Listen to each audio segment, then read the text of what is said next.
profesor, doctor, Alberto Corrado Alonso, flamante, profesor ayudante doctor de la Universidad de Valladolid, al que bueno, nos tenemos especial cariño porque ha estado hasta hace muy poco con nosotros aquí en la Universidad de Cantabria, en Santander, con contrato postdoctoral Juan de la Cierva formación, y ha sido también miembro del grupo Mundus, que es el grupo del que formamos parte, la mayor parte de los profesores que participamos en la organización de este seminario. Alberto, a pesar de su juventud, y bueno, de ser un investigador junior, digamos, ¿no? Porque su tesis doctoral la defendió en el año 2018, hace relativamente poco, una tesis que se tituló Iglesia, Conflicto y Patronazgo, la colegiata de Aguilar de Campo y en la Edad Moderna, que fue premio extraordinario de doctorado, como también fue premio de su licenciatura, ¿no? También que estudió en Valladolid y el máster. Bueno, pues como digo, a pesar de su juventud y de tener una carrera investigadora que se consolidó como doctor en el año 2018, podemos considerar muy justamente, ¿no?, que presenta ya una trayectoria como investigador, una trayectoria académica pues, muy sólida. Y no solamente en el ámbito de la investigación, sino también en la docencia, ¿no? Aquí tenemos alumnos y alumnas que han sido enseñados, ¿no?, guiados en el conocimiento de la historia moderna por Alberto. Y aparte de esto, Alberto pues, ha demostrado pues, capacidad de integrarse en proyectos de investigación competitivos, de publicar en revistas, en publicaciones, en monografías, en libros colectivos de gran importancia, dando evidencia de una carrera, de una trayectoria investigadora que yo creo que está marcada por la interdisciplinaridad, ¿no?, de los temas que abordas y los enfoques metodológicos que utilizas, y también con la internacionalización, que digamos que es un deber, ¿no?, que tenemos todos los investigadores, pero que en el caso de Alberto además se refleja en el tipo de investigación que afronta y en las publicaciones que realiza. Ha estado en la Universidad de Lisboa, en la Universidad de Coimbra, en Roma 3, en Italia, y también en la Sapienza, ¿no? En Italia, Roma 3, y la Sapienza en Roma, en Italia. Tiene también una faceta que me parece que es muy importante, que tiene que ver con su dedicación a la transferencia de la vinculación histórica, ¿no? Yo creo que además se da muy bien, es muy activo en esto, y me parece que es una faceta que a veces los historiadores de la academia, ¿no?, olvidamos, y que tiene mucha importancia.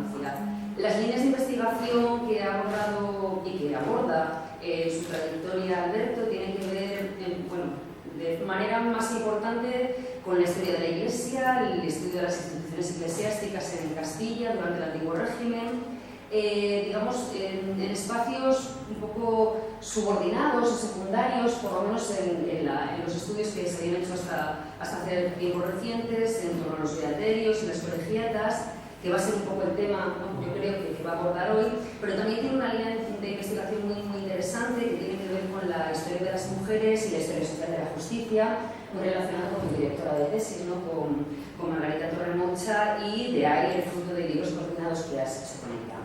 En la tarde de hoy nos va a presentar una propuesta de estudio, precisamente, como he dicho, en esta línea de historia de la Iglesia, de las instituciones eclesiásticas del Antiguo Régimen, una propuesta de estudio para los cabildos colegiales hispánicos en la Edad Moderna. Te doy las gracias por estar aquí, por haber aceptado nuestra invitación, por haber venido, y estamos deseando escucharte, así que te doy las Muchas gracias a ti, Mara, por la presentación. Y quiero agradecer, obviamente, también a ti, a título personal, porque estás aquí, pero a todo el Grupo Mundus, por invitarme a participar en estos semis, por permitirme estar aquí para traer una parte de mis investigaciones y poder compartirla con todos vosotros. Y, sobre todo, pues agradeceros también el hecho de que me hayáis permitido conseguir que me tengáis que volver a aguantar aquí, aunque sea en el corto plazo, aunque sea solo por un día, en esta Universidad de Cantabria, la que ha sido mi casa durante los 2 últimos años y donde he estado realmente a gusto. Me apetecía volver y la verdad es que lo estoy disfrutando, así que solo por eso a mí, por lo menos, ya me ha merecido la pena. Pero bueno, pasando al tema que nos ocupa hoy, yo lo que he decidido traer aquí, y aprovechando que esta actividad está destinada en gran parte a los alumnos de máster y a los alumnos del programa de doctorado, es una propuesta que muestre los problemas, también las posibilidades de estudio que yo me he encontrado a la hora de estudiar unas instituciones eclesiásticas muy concretas, en este caso, esos cabildos de las colegiatas en el mundo hispánico.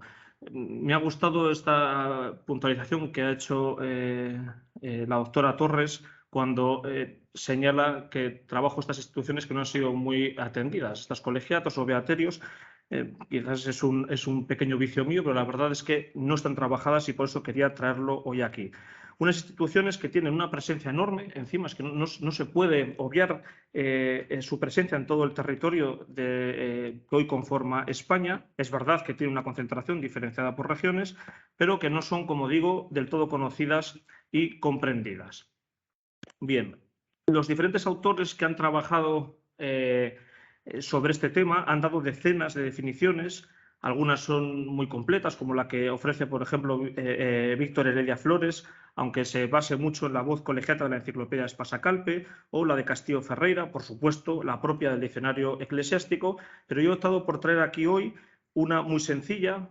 Pienso que en su propia sencillez capta perfectamente la esencia de estas instituciones y es la que ofrece el diccionario de la Real Academia Española de la Lengua, que define colegiata o iglesia colegial como aquella iglesia que, no siendo sede propia de arzobispo u obispo, se compone de abad y canónigos segulares y en ella se celebran los oficios divinos como en las catedrales. Es decir, aquella iglesia que, no siendo sede episcopal, cuenta con un cabildo que le da vida y forma. Sin embargo, esta definición, que puede parecer así de sencilla, no muestra toda la realidad de estas instituciones. Unas instituciones que son muy complejas a lo largo de la Edad Moderna, también en el medievo, pero en eso apenas vamos a entrar. Unas instituciones como son las colegiatas se constituyen un tipo de iglesia muy difícil de clasificar por sus orígenes, por su dotación, por su composición, formas de provisión y, sobre todo, por unas competencias altamente variables dependiendo, además de los casos. Aquí en imagen tenemos, no es lo mismo analizar o estudiar la colegiata de Antequera en Málaga que la colegiata de San Salvador de Cantamuda en la montaña palentina, obviamente, y en los lugares donde se encuentran. ¿Por qué es tan difícil? En primer momento, porque estas colegiatas son una realidad intermedia entre las iglesias parroquiales y las catedrales y además tienen determinadas similitudes con lo que son las iglesias conventuales, porque en ellas también se dan las horas canónicas. Es decir, un quebradero de cabeza para los investigadores que nos ponemos a estudiar sobre ellas y un quebradero de cabeza que eran en el momento para las autoridades eclesiásticas, especialmente para los obispos que durante siglos tenían que compartir su espacio, su poder y su jurisdicción con estas entidades que normalmente además cuestionaban la supremacía de los ordinarios dentro de su propia diócesis. Y no podemos olvidar tampoco el elevado número de colegiatas que había en el territorio de la actual España. Solo por poner un dato, cuando se suprime la mayoría de ellas, que no todas, y luego hablaremos de ello, en 1851 había todavía un centenar de colegiatas. Aún así, es verdad que existe una serie de características comunes que hacen de este denominador para las colegiatas españolas, siendo la principal y la más determinante de todas ellas la existencia en su seno de un cabildo y de una figura de referencia que detentaba la máxima autoridad y que recibía diferentes denominaciones dependiendo del caso, como podía ser prior, deán, prepósito o, la más común de todas ellas y por las que casi siempre las conocemos, abad. Estos cabildos funcionaban a imagen y semejanza de los cabildos catedralicios, que todos conocemos mucho mejor, aunque la finalidad de ambas tipologías difiere. El fin último de los cabildos colegiales es el culto solemne, es decir, la dignificación del culto con respecto a las iglesias parroquiales. En cambio, los cabildos catedrales tienen un objeto triple. En primer lugar, ese culto solemne, obviamente, y luego está el auxilio al obispo y la sustitución de este en el gobierno diocesano durante los periodos de sede vacante. Eso es lo que diferencia principalmente ambos cabildos, además, obviamente, de competencias, lugares de erradicación o rentas. ¿Quién tiene la potestad para erigir una de estas colegiatas? Bien, hasta el siglo XIV esa potestad la tienen los obispos o arzobispos de los diferentes territorios de la cristiandad. Es en ese momento, en el siglo XIV, cuando Roma decide eliminar esa atribución de los poderes episcopales y que quede en manos directamente del Papa. ¿Cuáles son las causas? En primer lugar, obviamente, la enorme proliferación que estaba habiendo de colegiatas durante la Edad Media. Es decir, los papas lo que no entienden es yo cedo una competencia para erigir este tipo de iglesias a los obispos, ellos las erigen a manos llenas, se podría decir, y luego, como son entes que generan problemas jurisdiccionales dentro de la diócesis, vienen a Roma a decir, a pleitear en la rota o en los tribunales correspondientes. Es decir, esos problemas tienen que eliminarse y, por supuesto, no se puede olvidar que en el siglo XIV Roma estaba en un momento de concentración de poder y esto suponía una merma de las atribuciones respecto a la Santa Sede. Bien, todo esto hace que las instituciones tengan características uniformes, es verdad, pero esto no significa que no haya una tipología variable. No me puedo meter en ello en profundidad, aunque luego en el debate, si saliese, podríamos comentarlo, pero para que veamos qué tipología de colegiatas podía haber en la monarquía hispánica durante la Edad Moderna, pues pueden ser seculares o regulares, que estén sujetas a la autoridad del obispo o exentas, que sean libres o de patronato. Además, este patronato puede ser real, particular, normalmente nobiliario, con catedralicias o meras colegiatas, insignes o no, numeradas o no numeradas, etcétera, etcétera, etcétera.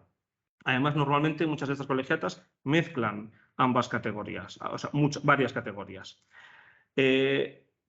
Para ello, tanto los papas, desde el siglo XIV, como digo, como la Sagrada Congregación del Concilio, que es la que tiene que velar por el cumplimiento de las disposiciones tridentinas ya en el siglo XVI, estudiaban en profundidad, ahora sí, esas condiciones para erigir una nueva iglesia colegiata.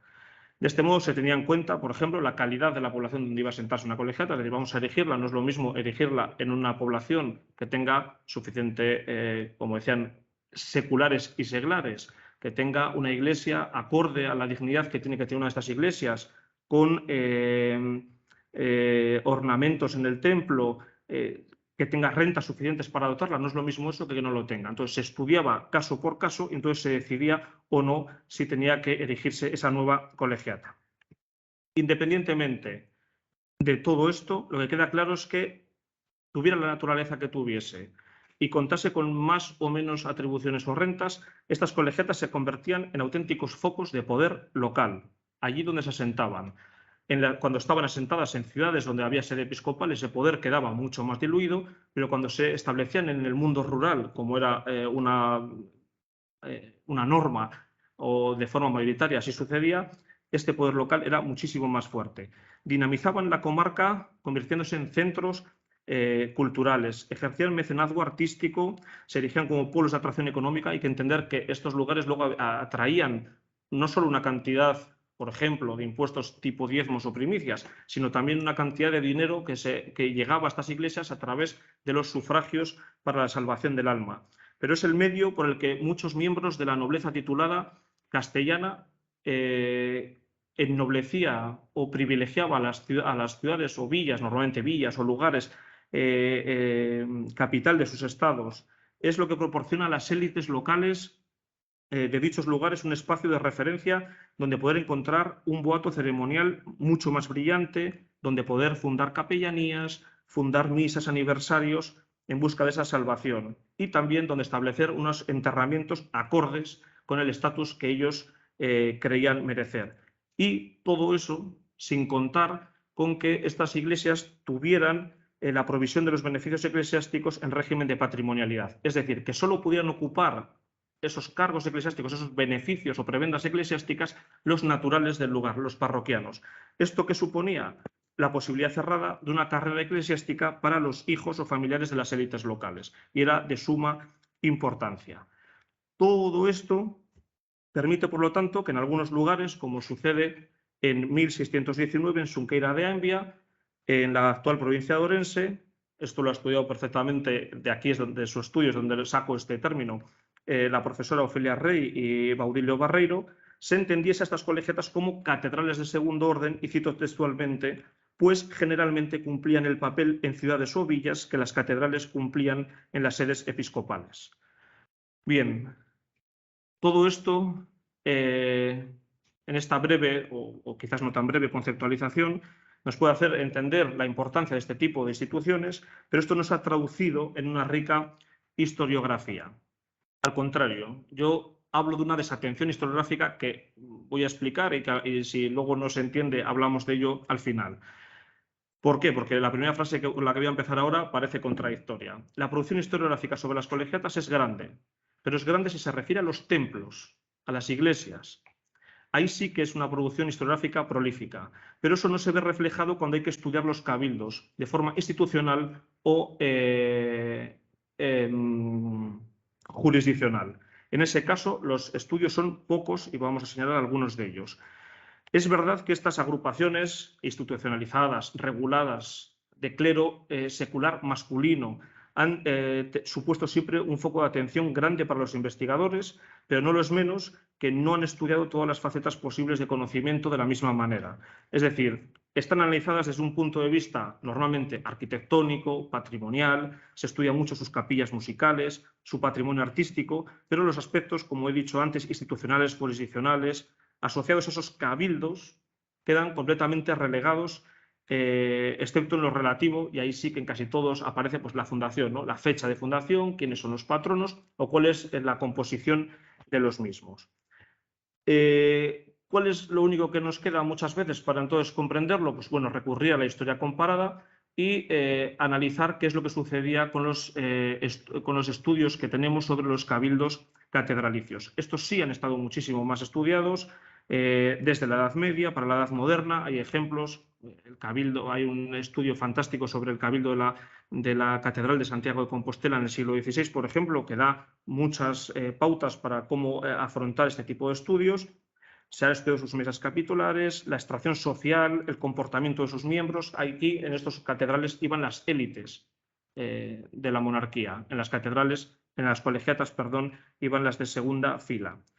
Por lo tanto, los cabildos colegiales, pese a despertar, como digo, un interés, o al menos los templos en los que se les daba cabida, no cuentan, la mayoría de ellos, con un estudio institucional que analice su funcionamiento interno de forma profunda. ¿Esto significa que no hay estudios? No, obviamente los hay, pero no han provocado un conocimiento armónico, no han provocado un conocimiento de conjunto de esta realidad de la Iglesia hispánica. Se han realizado muchos trabajos individualizados, pero muy pocos desde una óptica global o al menos comparada. Se han analizado hasta la saciedad, diría en algunos casos, los hechos diferenciales de cada una de ellas, pero no sus innumerables puntos de unión. Se ha entendido muchas veces a estas colegiatas como entes independientes, cuando en realidad responden a un patrón general de unas instituciones que se forman y evolucionan a imagen y semejanza de los cabildos catedralicios. Y hay que decir que todos estos trabajos, es verdad que con independencia de la Iglesia que estudien, con independencia de que tengan una introducción histórica, que nos cuenten algo, unos datos de fundación, composición o fundamentos, no analizan de forma profunda y global el fenómeno de las colegiatas. Sí que es verdad que tenemos alguno. Aquí en imagen aparece la portada de una de estas obras, que sí que tiene una amplitud geográfica distinta, utiliza el conocimiento comparado de estas colegiatas españolas, especialmente una de las aportaciones de uno de los historiadores, Víctor Heredia Flores, que analiza las colegiatas españolas en su conjunto, aunque utilizando de base la iglesia colegiata de Antequera en esta magna obra. Es una de las principales que hay. Sin duda, esta iglesia de Antequera es de las más conocidas de toda la península, además es analizada desde un punto de vista artístico, histórico, musical, etcétera, etcétera. Otras obras, en cambio, es verdad que reducen ese ámbito geográfico a unas circunscripciones políticas que aportan pues, bueno, una mayor uniformidad quizás a ese objeto de estudio, y yo aquí destacaría sin duda de nuevo esta obra elaborada, un artículo elaborado por Baudilio Barreiro y Ofelia Rey, que nos da una visión armonizada del origen y de la evolución tanto económica como institucional de las colegiatas de Galicia. Pero bueno, tenemos estudios también para Navarra, en los que se intenta explicar el funcionamiento del patronato real sobre estas colegiatas, otras que son más de índole artística, como por ejemplo las que realiza Pérez Aguilera para las colegiatas románicas que están presentes en el territorio de la actual Comunidad Autónoma de Cantabria, o Mercedes Castillo Ferreira, que analiza desde una óptica de las capillas musicales, pero sí que ofrece una visión de conjunto institucional y de composición para las colegiatas del ámbito andaluz y con todas las influencias y conexiones que tienen en los territorios de ultramar. Y bueno, hay otros ejemplos, como José Ignacio Palacios Sanz, por ejemplo, que estudia la música de una forma comparada en las colegiatas en la provincia de Soria. Sin embargo, como digo, la mayor parte de estos trabajos publicados de forma específica sobre estas iglesias colegiales son estudios de caso, aunque tengan en mayor o menor medida un enfoque de historia comparada que nos permite luego extraer conclusiones generales del análisis de carácter particular. Bien, quería señalar también una obviedad. No todas las colegiatas están estudiadas. Estas que están estudiadas como estudio de caso, no todas están estudiadas con la misma profundidad y el mismo rigor, y tampoco se ha prestado la misma atención a las instituciones en un territorio que en otro.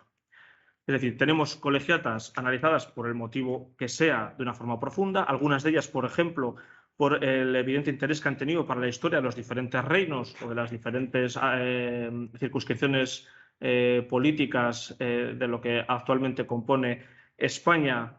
Pongo el ejemplo Roncesvalles, la colegiata Roncesvalles, San Isidro de León, Covadonga. Este tipo de colegiatas sí que están estudiadas. También es verdad que vemos en este mapa la distribución diferenciada de las colegiatas, agrupándose mucho en el norte de la península, en esta región cantábrica, con el norte de León, Palencia y Burgos, además de todo el norte de la Corona de Aragón, parte del Levante y, por supuesto, Andalucía. Entonces, en esos territorios es verdad que hay un mayor número de estudios sobre esas instituciones que responde, obviamente, a ese mismo número, es decir, tenemos muchas, es más fácil que alguien ponga el foco de atención en ellas, pero sobre todo la importancia que tenían en la articulación del territorio y la presencia que tenían en cuanto a capacidad de acumulación de rentas y propiedades. ¿Cuáles son algunos de estos estudios que tienen una profundidad mayor que el resto? Por ejemplo, los de Francisco Amores Martínez para la Colegiata de Olivares, Rafael Rodríguez Moñino para la Colegiata de Baeza, José Navarro para la de Toro, y de manera muy especial las monografías de Manuel Rodríguez Buzón sobre la de Osuna y de Eliseo Sainripa sobre la de Santa María de la Redonda en Logroño. Bien, visto todo esto a modo de gran introducción y un poco para que entendamos por dónde van los tiros en este tipo de estudios, yo quería traer un estudio de caso, que es el de la colegiata de Aguilar de Campoo, sin duda el que yo mejor conozco, junto con las del resto de las colegiatas que estaban en la antigua diócesis de Burgos, y vamos a analizar las fuentes, aspectos metodológicos y los resultados o las líneas de investigación que se han seguido o se pueden seguir, ¿no? Una colegiata que se erige en 1541, cuando el tercer marqués de Aguilar de Campoo, que en ese momento era embajador extraordinario de Carlos I en la Santa Sede, consigue del Papa Pablo III que la iglesia parroquial de San Miguel de Aguilar sea elevada a la condición de colegiata. Eso lo consigue, además es un proceso complejo en el que no voy a entrar, lo consigue después de la supresión de 3 colegiatas que estaban bajo su patronazgo, 2 de ellas en el actual territorio de Cantabria, que muchos conoceréis, San Martín de Lines y Santa Cruz de Castañeda, y una tercera que estaba en el norte de la provincia de Burgos, en lo que se conocía como el Honor de Sedano, que es San Martín de Escalada. Se suprimen esas 3 colegiatas y se decide unir sus rentas a las de también la extinguida iglesia arciprestal de Aguilar de Campoo y crear con todo eso un único y poderoso cabildo que se sitúa en Aguilar, no de forma casual, es la localidad principal de todos los territorios que tenía la Casa de Aguilar y Castañeda, esa casa nobiliaria, y además es la capital de los estados señoriales.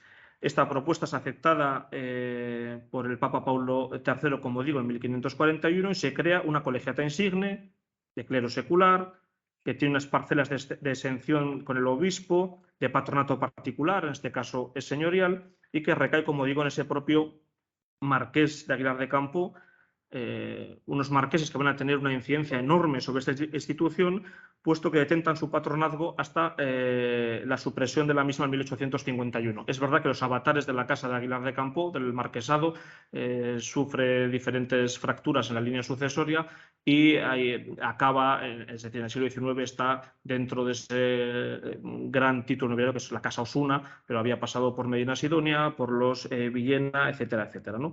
Pero unos marqueses, como digo, que tienen la capacidad entre otras cosas, de elegir las 4 dignidades del Cabildo: abad, maestrescuela, chantre y arcipreste. Y yo creo que el rasgo más importante que tiene es que al elegir el abad estaba eligiendo una figura de poder eclesiástico que respondía a esa figura del patronazgo nobiliario. Bien. ¿Cuáles son las fuentes que nos permiten estudiar este tipo de instituciones? La base, sin ninguna duda, de este tipo de investigaciones tiene que ser, y aprovecho que hay alumnos, la documentación de archivo. O sea, está muy bien que yo haya hecho ahora mismo señalar fuentes bibliográficas a las que tenemos que acudir, obviamente, si no sería imposible, pero la documentación de archivo es absolutamente fundamental. Y más en este tipo de instituciones que normalmente no cuentan con ningún otro estudio y, por lo tanto, son fuentes inéditas que van a aportar un valor añadido al trabajo.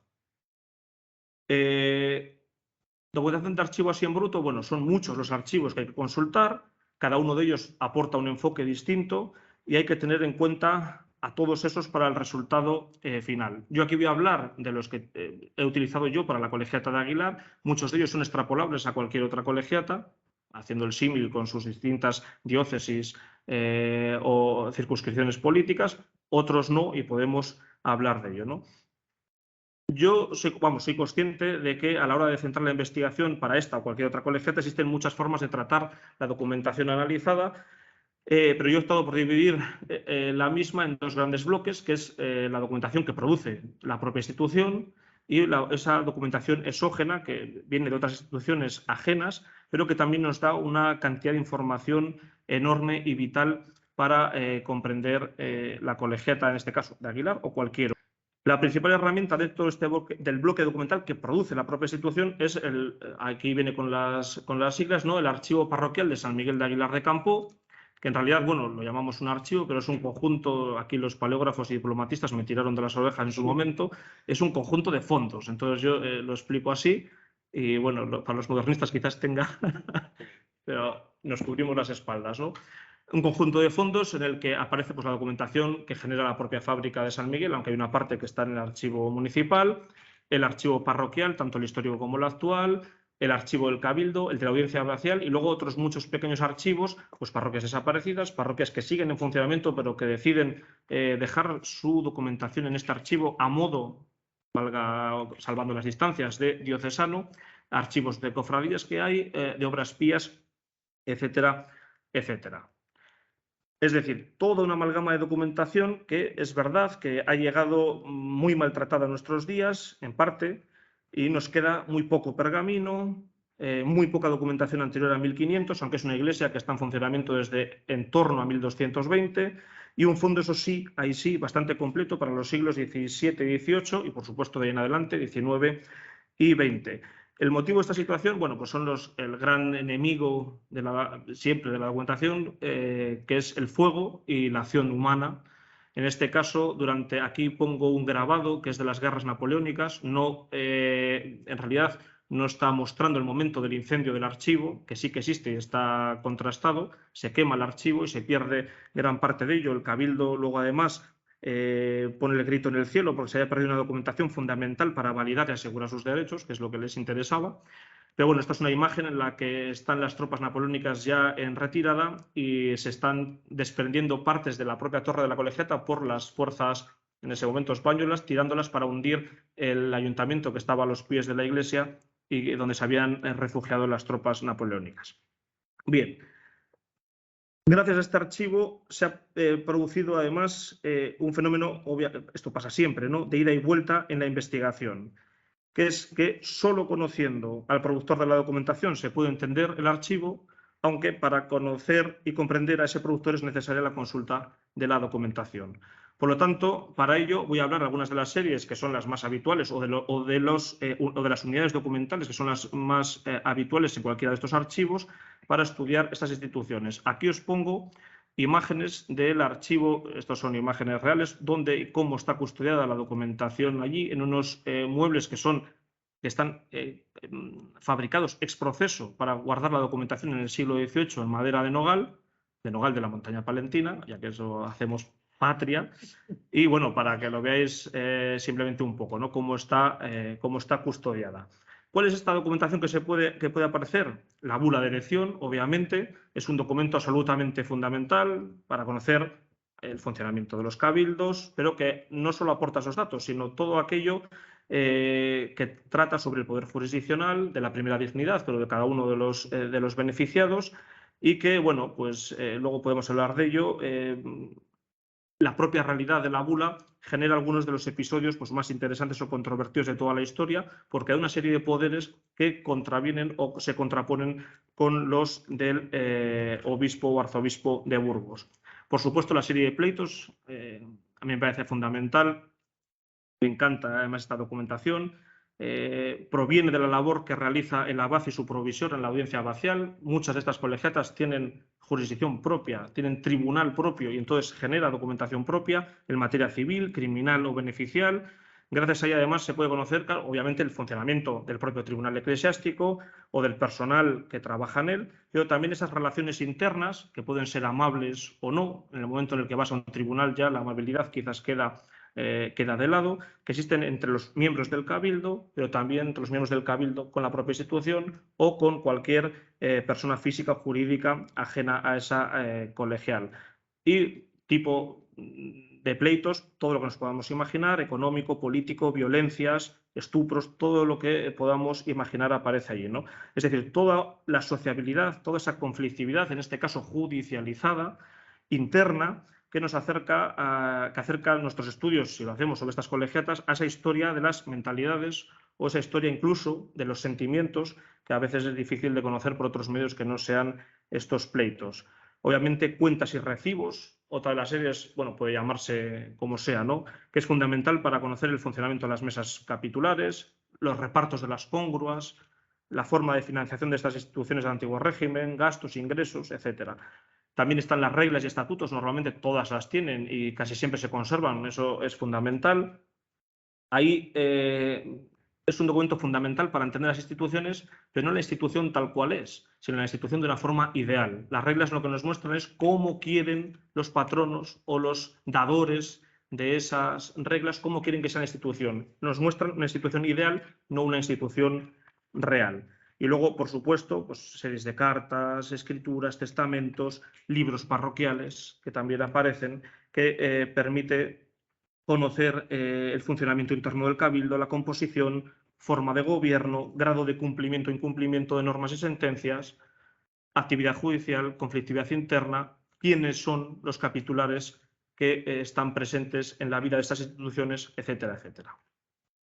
El resto de archivos, bueno, aquí pongo una lista, un grupo de archivos eclesiásticos, archivos civiles. Luego, bueno, los privados son mucho menos importantes, pero bueno, se conserva alguna documentación y, bueno, bibliotecas. No voy a hablar, obviamente, de todos ellos, solo de algunos. Por ejemplo, el del archivo de la Real Chancillería de Valladolid, que, igual que decía que el de la audiencia nos permite conocer esa conflictividad interna, el de la Chancillería nos permite conocer una conflictividad, aunque no solo, del cabildo en todo lo referente a la defensa de su patrimonio mueble, de su patrimonio inmueble, de sus derechos jurisdiccionales. El archivo de la Real Chancillería es un archivo único a la hora de poder analizar el vivir o el sentir de los castellanos en la Edad Moderna. Puede ser para eso quizás el mejor.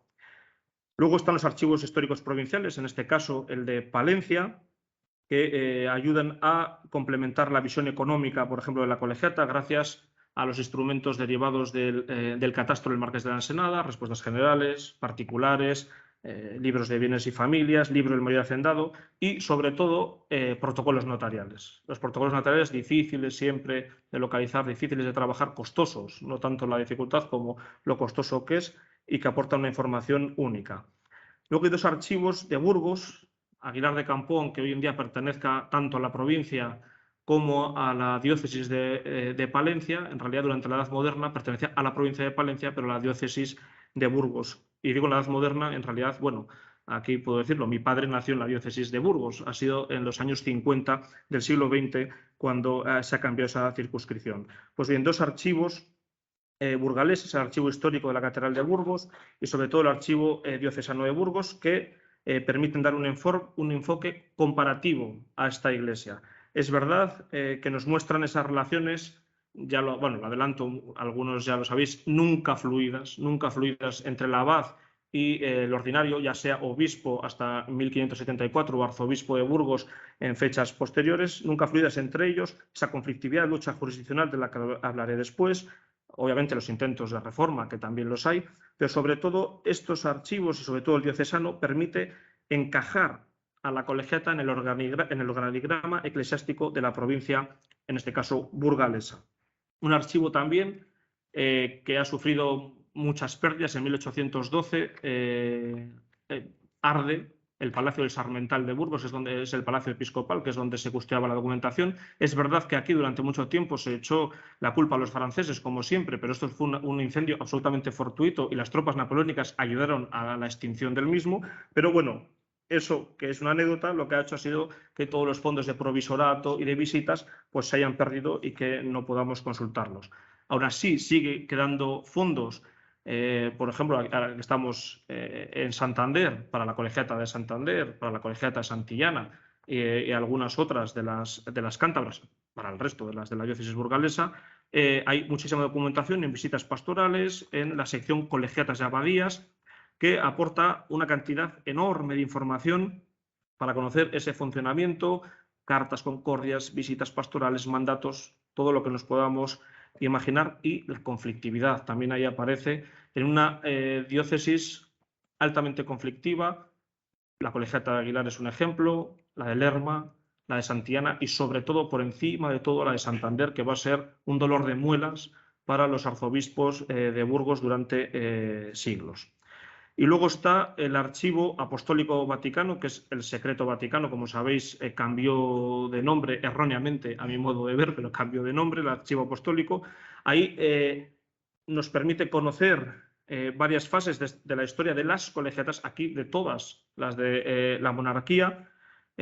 Podemos complementar con las visitas ad limina, por ejemplo, que envían los obispos a Roma para dar cuenta del estado y salud de sus diócesis, qué es lo que sucede en su entorno diocesano, si hay conflictividad o no, si hay alguna institución díscola en su territorio, pero también nos permite conocer, por ejemplo, todo lo relativo a la supresión de estas colegiatas. Gracias a la sección de la Nunciatura de Madrid, esa supresión que se hace en 1851, voy a hablar de ello a continuación, y la resistencia de muchas instituciones ante la amenaza de desaparición. Es decir, aquí ya no solo es clave diocesana, sino que podemos hablar de una clave en clave general, los estudios, y nacional, porque aquí ya entra todo ese siglo XIX con esa construcción nacional y cómo las propias colegiatas utilizan esa nueva realidad para su defensa. No sé cómo voy de tiempo. ¿Mando yo? Qué suerte. Esto no me lo habían dicho nunca, yo creo. Bien. En cuanto a metodología, rápidamente, tampoco para no alargarnos, unas instituciones tan complejas como son los cabildos colegiales no pueden estudiarse desde un único enfoque metodológico. Hay que hacerlo con múltiples aristas. Es verdad que el propio estudio te lo va pidiendo. O sea, no es que esto te sientes y digas, venga, vamos a analizarlo de una forma así desde el principio, sino que la propia realidad te va llevando a ello. En primer lugar, una metodología meramente institucional. Es necesario comprender el funcionamiento y comprender la estructura interna de estas colegiatas, pero también tenemos que comprender quiénes son las personas que le dan vida. Para eso utilizaríamos una metodología prosopográfica que nos va a permitir conocer a las jerarquías eclesiásticas castellanas en la Edad Moderna. Es verdad que en este caso no son las de primer orden, que serían los grandes beneficios episcopales o de los cabildos catedrales, pero bueno, los cabildos colegiales están justo en el segundo escalón. Conocer la extracción social de este clero capitular, cuáles son sus intereses, cuáles son sus comportamientos, cuál es la forma en la que promocionan socialmente.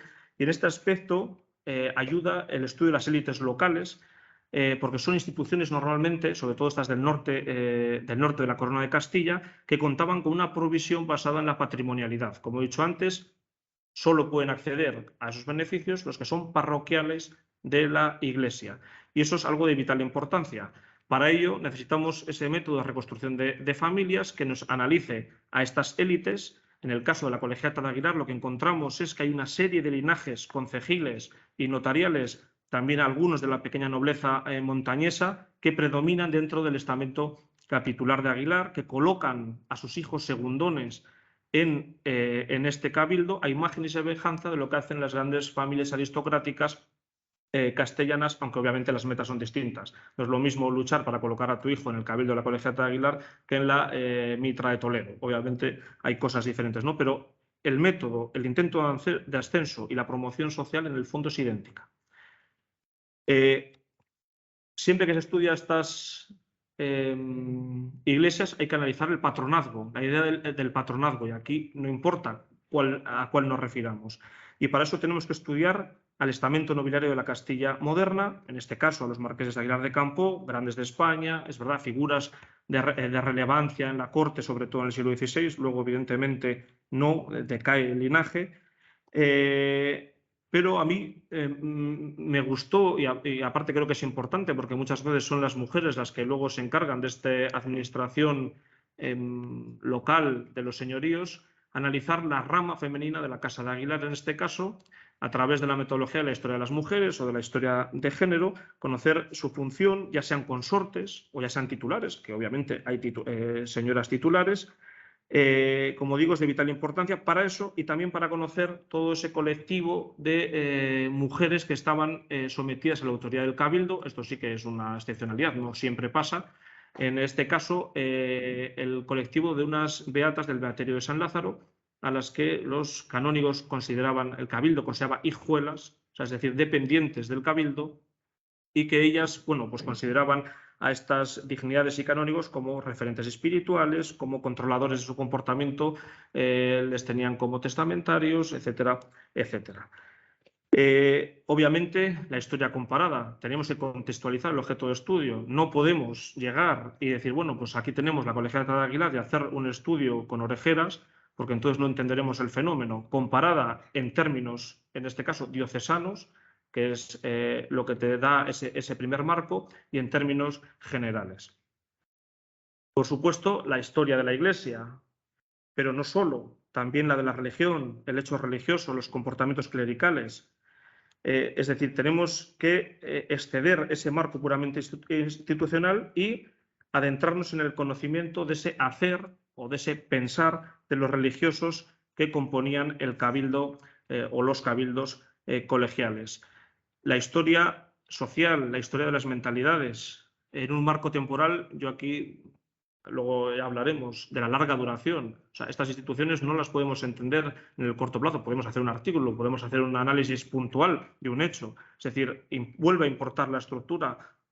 Es verdad que a veces se tiene que descender a lo concreto, a lo puntual, al acontecimiento, ¿no? A esto benemencial que nos decían. Sí, a veces hay que llegar, pero hay que hacer una visión de largo recorrido, de la visión completa de la institución. El caso de Aguilar es 1541-1852, más de 311 años, porque solo así podemos comprender los cambios que se producen en esa institución. No hay que olvidar que estas instituciones son eclesiásticas y tienden de una forma, o se inclinan de una forma habitual, como muchas otras del antiguo régimen, a la permanencia, a lo inmutable. Entonces, solo en larga duración vemos estos cambios y estos procesos de reforma.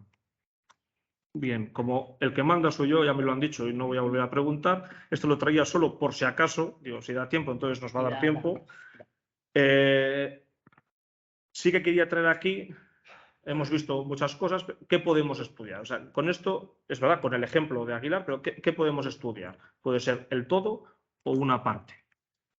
Se pueden estudiar las fundaciones. Entonces, tendríamos que ir, en primer lugar, a ese documento que sería la bula de erección, en este caso la otorgada por Pablo III en 1541. Entonces, tú puedes estudiar la fundación de una iglesia colegial con todos sus aristas de estudio, la resistencia, por ejemplo, que se crea a ellas. En este caso, por ejemplo, hay una resistencia por parte del obispo, que es el cardenal Toledo. No quiere una colegiata con esta capacidad jurisdiccional, no la quiere en su territorio. Estaba en Roma y lucha denodadamente para que no se apruebe.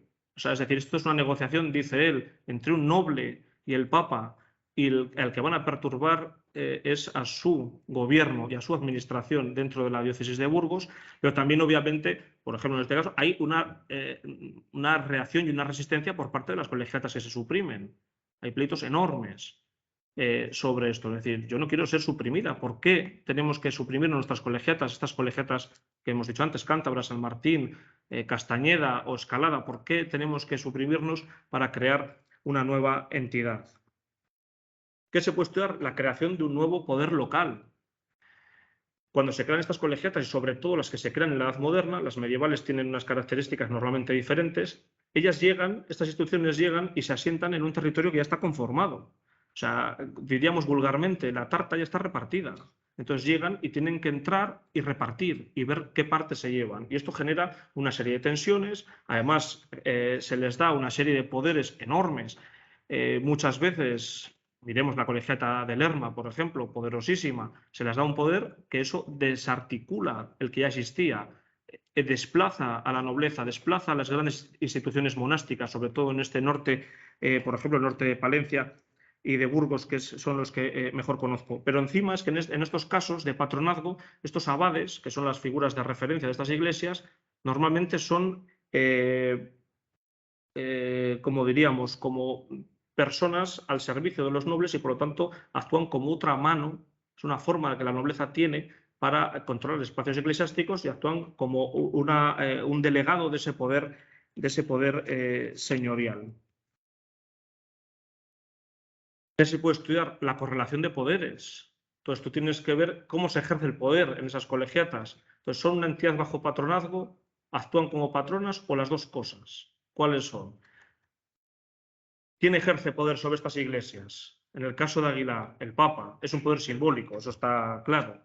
Pero de él emanan los principales textos normativos de las iglesias, emanan del propio Papa. Además, el abad, en este caso, como muchos otros, está inmediatamente sujeto al sumo pontífice. Son personas verenulius, es decir, sujetos, lo denominan sujetos o inmediatos al Papa.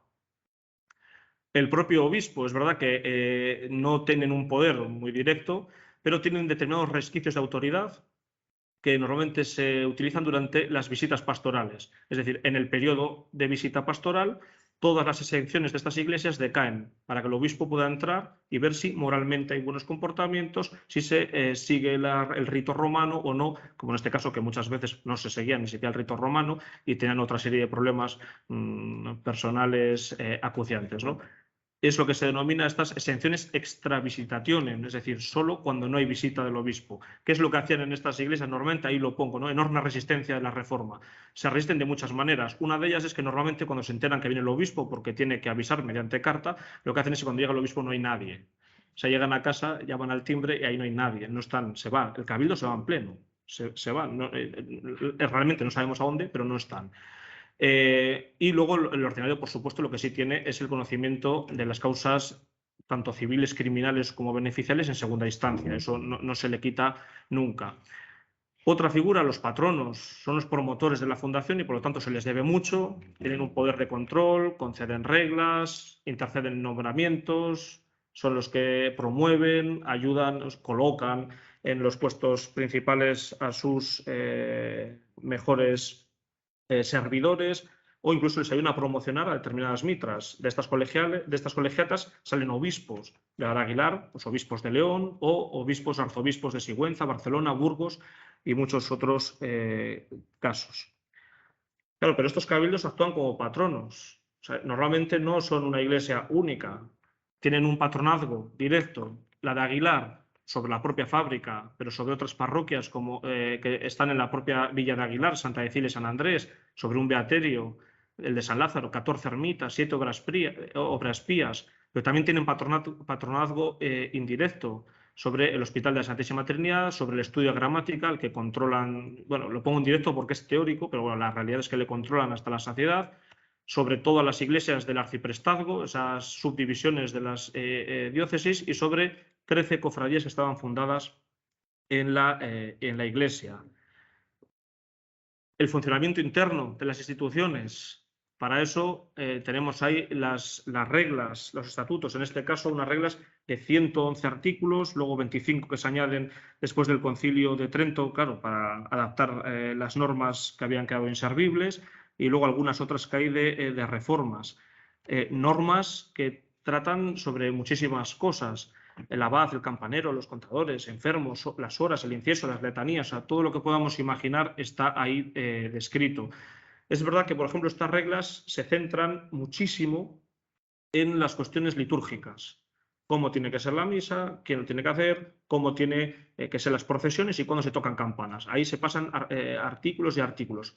La de Lerma, que está en esta misma diócesis de Burgos, en cambio, casi todo se centra en el patronazgo. Vamos a ver cómo salvaguardamos al duque de Lerma, dónde se va a enterrar, qué va a hacer, que luego, por supuesto, nunca se enterró en Lerma porque él tenía pensado desde siempre enterrarse en San Pablo de Valladolid, pero bueno, o sea, cada regla tiene su peculiaridad.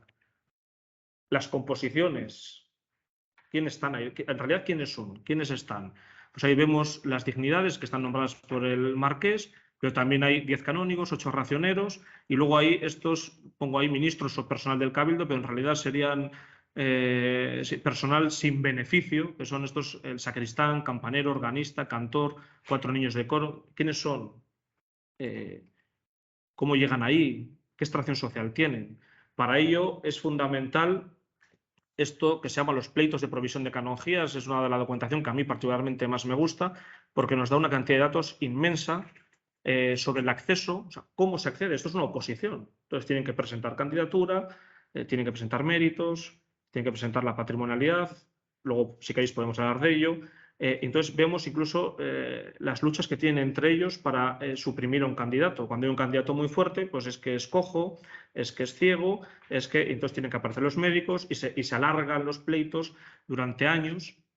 Aquí hay un caso de una persona de Reynosa que se pasa durante 20 años intentando ser canónigo, no lo consigue, pero a mí ya me cansaba encontrármelo en la documentación al pobre, pues aparecía siempre y siempre, y además hacía pleitos enormes y casi siempre no tenía razón.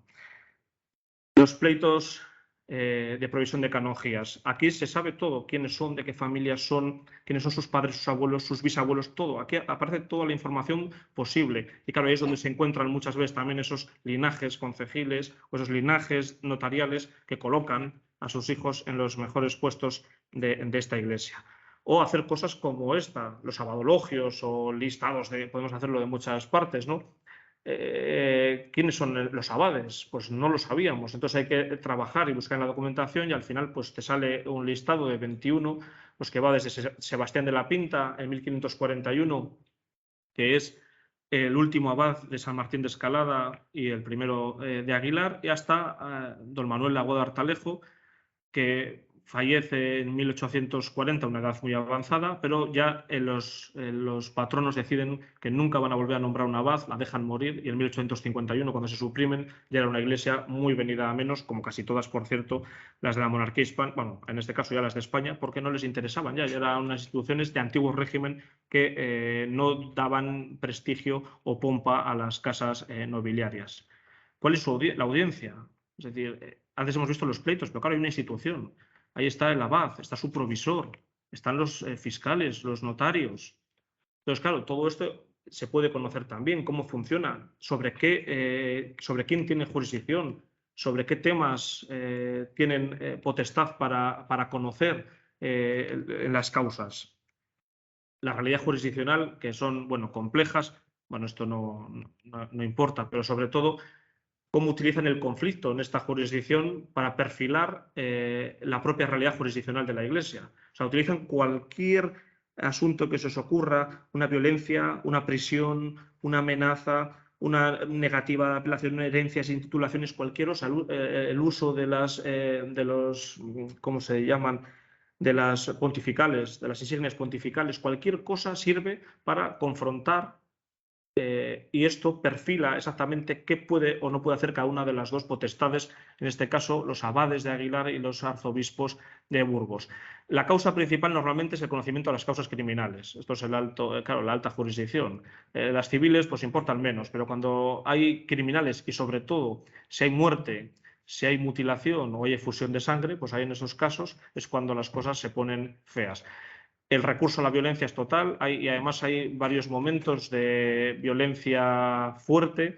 Incluso hay un momento en el siglo XVIII que se llega a una sublevación general de la villa de Aguilar, que al final supone también una excomunión general por parte del arzobispo y bueno, tuvo que intervenir el Consejo de Castilla, el rey, el patrón, la Chancillería, la Nunciatura y la Rota. O sea, ahí intervino todo el mundo para apaciguarlo porque no había manera de solucionar los problemas. Y luego la supresión de estas instituciones. En este caso, la mayor parte de las colegiatas castellanas que llegan al siglo XIX se suprimen con el Concordato de 1851, especialmente con el artículo 21, que es el que suprime estas iglesias y salva algunas. Pues Covadonga, algunas otras quedan salvadas por motivos varios. Entonces, esto se puede estudiar y también cómo resisten estas colegiatas, que además lo hacen, ¿no? Resisten porque empiezan a ver cómo se desamortizan sus bienes, porque empiezan a ver cómo se suprime el diezmo, lo cual eso supone una merma económica absolutamente brutal, pero también porque la ley del clero, del culto y el clero no les beneficia lo suficiente, y luego argumentos de todo tipo para evitar la supresión. Y aquí tenemos, esta es una parte que sí que ahora estoy trabajando, lo que pasa es que me gustaría poder hacerlo con más profundidad, pero Roma está un poco lejos. Entonces, hay una parte en la que ellos, todas estas colegiatas, empiezan a escribir y a explicar las razones por las que no tienen que ser suprimidas. Todas las demás sí, pero ellas, cada una a título personal, no. Entonces, tenemos, por ejemplo, algunas de las colegiatas catalanas, no todas, que dan motivos económicos muy racionales. Explican que si una parroquial cuesta 1.000 y una colegiata 1.200, pues entonces que igual lo mejor es quitar 2 canónigos para que se acople y no hace falta suprimir la iglesia al completo. Muy racional y argumentos económicos. Las andaluzas, sobre todo la de Osuna y Antequera, pues lo que hablan es de prestigio, de la pompa, de la historia. Y luego aquí aparecen algunas de las gallegas, y como tengo aquí a Rubén a mi lado, pues que utilizan otro tipo, no todas, ¿no? Pero bueno, sobre todo la Lidia Flavia, por ejemplo, que lo que utilizan son cuestiones, bueno, mitológicas o, bueno, vamos, religiosas más bien. Entonces dicen, claro, la colegiata Lidia Flavia no puede suprimirse bajo ningún concepto porque en su territorio arribó la barca de piedra en la que llegaron los restos del apóstol Santiago. Entonces las demás sí, porque no tienen historia, pero ella no, ¿no? Entonces, bueno, estas cosas se pueden estudiar. Entonces, y ahora ya sí me voy a callar. Como decía Teófanes Egido, siempre dice, no hay que decir voy a acabar, hay que acabar. Entonces, yo voy a acabar diciendo que, bueno, espero haber podido mostraros a grandes rasgos pues, un poco de esta realidad historiográfica, metodológica o de investigación de estas instituciones que son las colegiatas, que obviamente tienen un elevado número, una enorme impronta en ese organigrama eclesiástico español, pero que no han tenido la atención que se merece. Es verdad que hay que hacer, faltan estudios globales, o sea, es necesario empezar a hacer estudios globales sobre esas instituciones para conocerlas. No podemos estar hablando de peculiaridades sin entender el contexto en el que se establecen, pero bueno, también es verdad que los estudios de caso que hay, algunos sí con un enfoque comparativo, otros no, ayudan a todo este bagaje para el conocimiento de estas iglesias y también, que aparte de que estoy haciendo un poco de publicidad también, ¿no? Para que veáis, si queréis ir, obviamente, una belleza incontestable. Y también quería traer, es verdad, un estudio de caso, el caso que mejor conozco, porque sí que es verdad que estoy estudiando otras de la diócesis de Burgos, pero esta, por motivos obvios y como ha señalado antes Mara, por mi tesis doctoral la conozco con mayor profundidad. Explicaros cómo de un estudio de caso se puede hacer análisis globales y sacar resultados que ayuden a ese conocimiento un poco más general de estas instituciones. Así que espero haber visto esto, ¿no? Analizar las instituciones, sus problemas y dónde acudir para ponerles solución. Muchas gracias.